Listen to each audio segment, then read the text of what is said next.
The enjoyment of the fun maker. 5 or 6 degrees. Oh!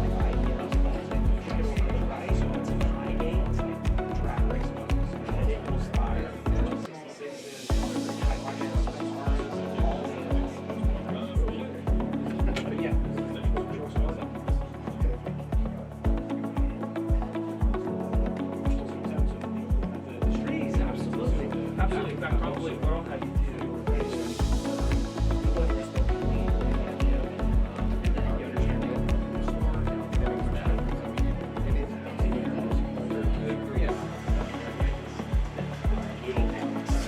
It's pretty easy to do, so it's sometimes for me to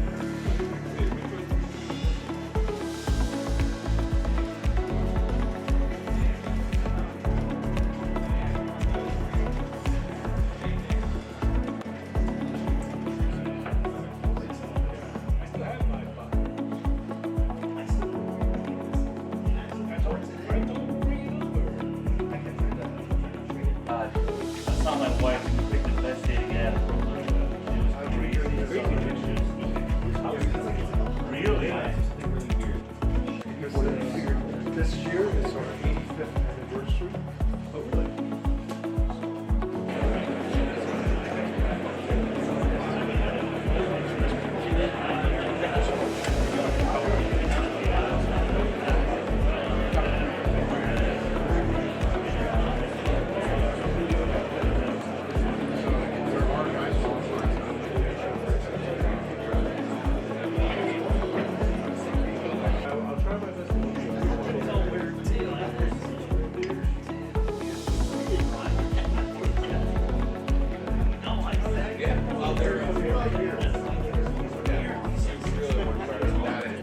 I am with Dan Clark of Dan Clark Audio. Dan, thank you so much for joining me. It's a pleasure.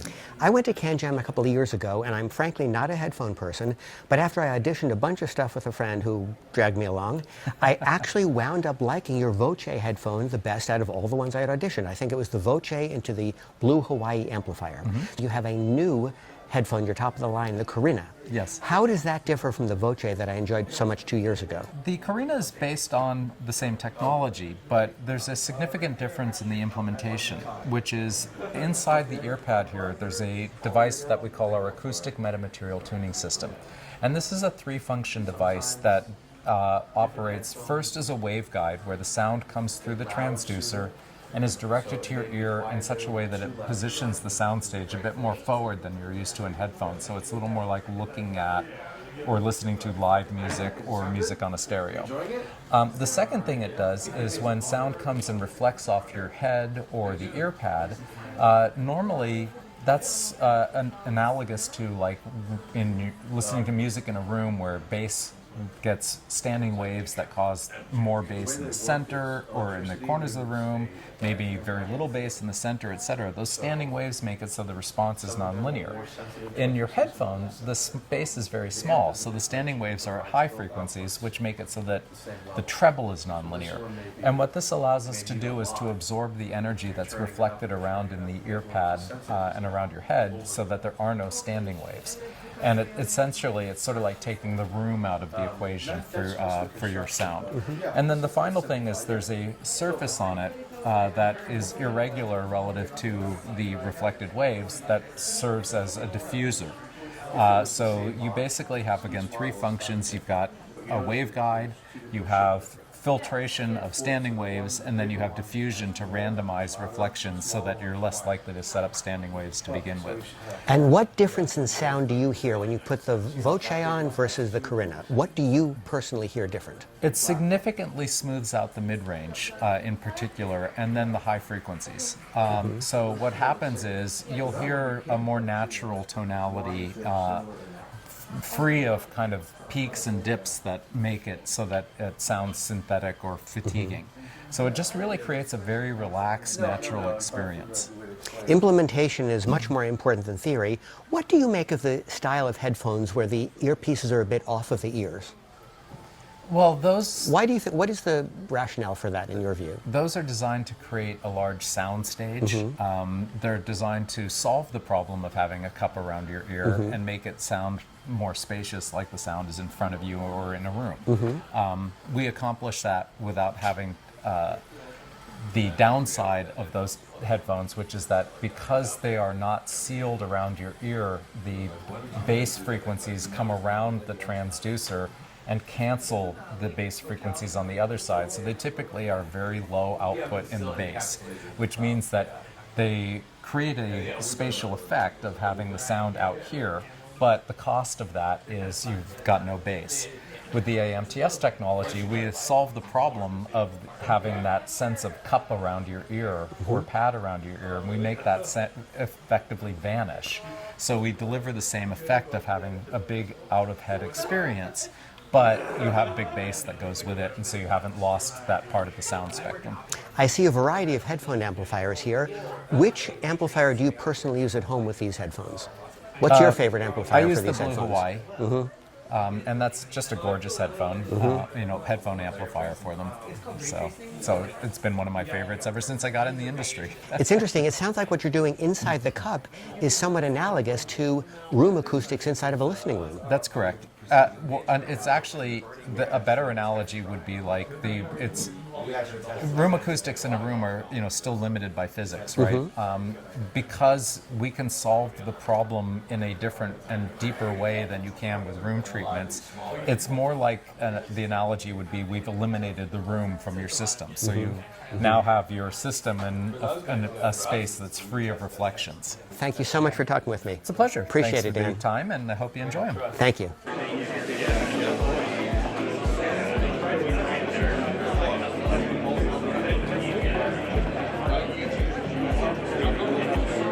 I always think of it like more dynamic.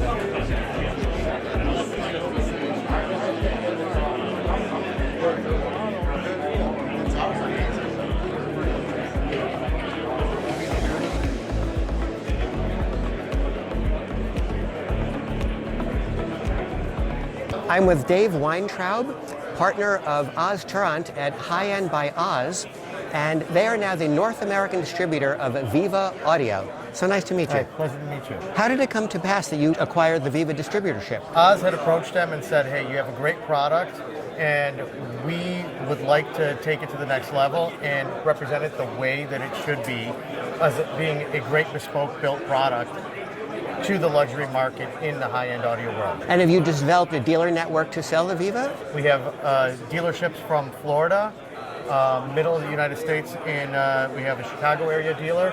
Then we have a dealer right here in San Clemente in Southern California. Ken Boyce of Cake Audio is your dealer in California. Yes, and he's here with us today, and we're supporting him and he will be having one of these units available at his store to be auditioned. How do you find Blue Hawaii to be a competitor for your Viva Audio headphone amplifier? It's a very different approach. Part of what we do, especially in Viva is a product that has a lot of emotion to it. It's an Italian-built product. Every order is bespoke. How would somebody go about choosing between the Blue Hawaii and your headphone amplifier? So that's a very good question. Our Viva amp, especially the 845, which is our most popular, which will drive any of the dynamic headphones out there. The thing about it is it's a very full sound. It's a very big sound. I'd like to approach it usually as being the biggest hammer in the room. Because of the 845 tubes and its ability to dissipate a plate dissipation of up to 100 watts, obviously they're not biased that high. But being able to be that large of an output, any type of headphone out there, no matter how difficult it is to drive, it does it in spades. So It's got great bottom, as the 845 is known for. That shimmering top that is non-fatiguing, and obviously, like all tube, full tube, hand point-to-point amps, it's going to have that beautiful bloom in the mid-range. So it's a more traditional, organic sound and an approach that is more holistic than, let's say, a lot of the ultra tech that goes into a lot of our competition products. Is there a particular headphone you think works most synergistically with the Viva headphone amp? Well, we like, obviously, there, products like Spirit Torino, which are also an Italian headphone product, is a very good match for a lot of the Viva products. Now, and interesting that you bring that up is the Stax headphones. Viva makes a product, an amp called the STX, the Egoista STX, and the STX is a 300B powered amp that has the Energizer all built in for Stax headphones. So any of your planar headphones that need to be energized, this would be the right amp for it. Being as such, if there's any synergy, this was designed around the Stax owner and the needs of the Stax headphones. Staying with the Viva in the Egoista 845, the 845, a lot of people, the biggest question I always get is, can I listen to a pair of the hi-fi band Susvaras? And the reasoning is it's a very difficult load. I see. But bringing that to the forefront is, people say it's the first time they've ever heard that headphone, what it really can do, and now they understand the draw of such a headphone that is so difficult to drive. What 845 tube do you put into the amplifiers? So it's a Passé 845, which is a Asian-built tube. There isn't many available 845s these days. Will you offer it with an L-Rog? Or would somebody have to buy that after the fact? Someone would have to buy that after the fact, but yes, we have had people use the L-Rod tube with it. And it's obviously a customer choice at that point, and obviously there opens up the opportunity to do NOS tubes, and then obviously the world is the oyster at that point, whatever's available in that secondary market with all the NOS tubes. Dave, well, thank you for speaking with me. Congratulations on securing the distributorship. Thank you.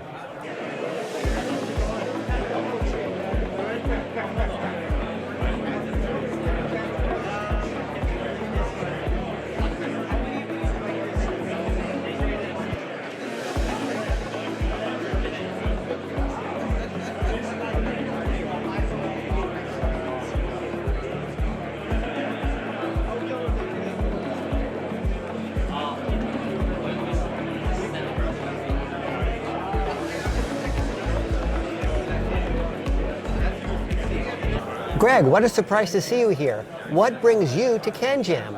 Well, I've never been to a CanJam before, and so I was talking to my buddy Oz, and he's done a couple of them, and they said, hey, you should come because we want to do tape. It'll be the first time tape was ever played at a CanJam. I'm sure. So it's been pretty surprising. I mean, you have the whole gambit here. You have young people, I'd say a lot younger crowd than you usually have in an audio show. Well, for sure, headphones are considered kind of a gateway to the hobby. Yeah. And so what I find interesting, you'll have some young people come over and they'll say, what is that? And I'll say, well, it's a tape deck. There's music on the tape and it passes the tape head and it plays. Where's the DAC? Like, well, there is no DAC. Well, how does it make the music? Okay, so you have a little bit of a, it's nice to talk to people and bit of a learning curve. A little bit of a learning curve, but people have been very complimentary about it. People like the sound. It's obviously a lot different than what they've heard before, and with the compilation tapes, they can hear a lot of different kinds of music. They can find whatever they want to play.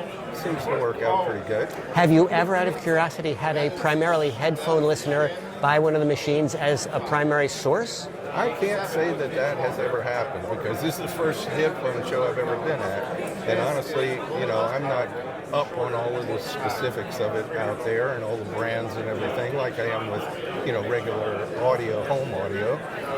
So it's been a learning curve for me too. So, Well, I see a machine here and it looks like something like Ferrari red. yeah, This is the Ultima 5. right. How does the Ultima 5 differ from the prior version, the Ultima 4? Well, this one uses some trickle-down technology from the Super Deck, and you know, a lot of the pieces and parts that are in the Super Deck just won't fit. Okay, that's why I had to go to a tape transport, an outboard head amp, and then an outboard power supply to have room for everything. But you know, with taking the power supply out of here, because this one is an outboard power supply, that left some room, and I thought, well, maybe we can get some things in there. We did. What fraction of the sound quality of the Super Deck does this Ultima 5 achieve, in your opinion? You know, that's funny because I listened to the Ultima 5, you know, for maybe a couple of nights or this and that, and I'm going, oh man, it's just fantastic, unbelievable. I love it. And then I listen to the Super Deck and I go, well, okay, now I see, you know, I see the difference. So there is an audible difference, absolutely. And how would you characterize the difference? What is the difference to your ears? To my ears, it's more, there's more there. There's more clarity, there's more focus on the bass, and the highs just soar to infinity. It's a different listen, but like if you didn't hear the difference between the two, you wouldn't be worried about it. Right. And there's a substantial price difference to go up to the Super Deck. This one would run about, say, $45,000, and the Super Deck starts at $90,000. So It's a big difference. yeah. But you know how it is in high-end audio. It's all about that last little bit, and that last little bit's going to cost you a fair amount of money. No matter what it is, speakers, amps, it don't make any difference. Always. What a great surprise to see you here. Thanks, and enjoy the show. Thanks, Ron. Yeah, yours doesn't. Mine doesn't. So I was trying to look around. Yeah.